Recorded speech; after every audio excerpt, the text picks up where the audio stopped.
सभी मित्रों को नमस्कार।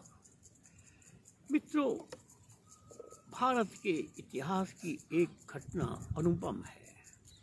ठाकुर रामकृष्ण परमहंस।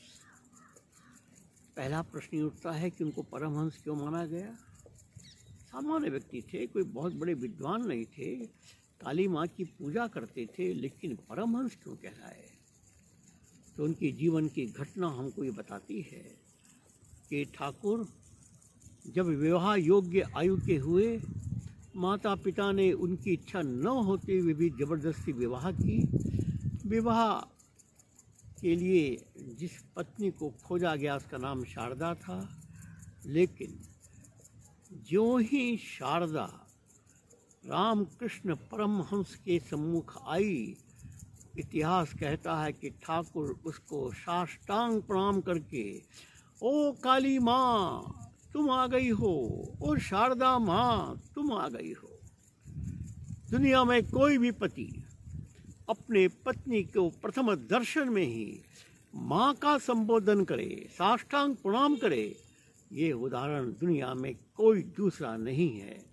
और इसीलिए इस नारी सम्मान की सर्वोच्च स्थिति के कारण ही ठाकुर रामकृष्ण परमहंस बने। ये आज भी हमारा संदेश है।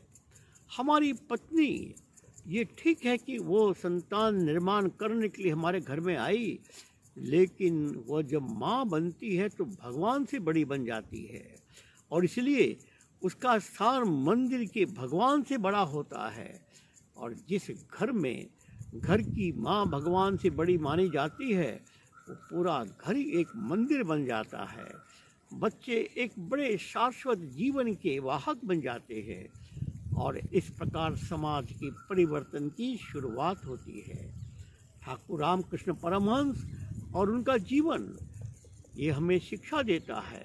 ठाकुर के जाने के बाद भी शारदा माँ ने ही उस परंपरा को आगे बढ़ाया, विवेकानंद को विवेकानंद बनाया, निवेदिता को निवेदिता बनाई। यह विशेषता थी शारदा माँ में। सबको नमस्कार, धन्यवाद।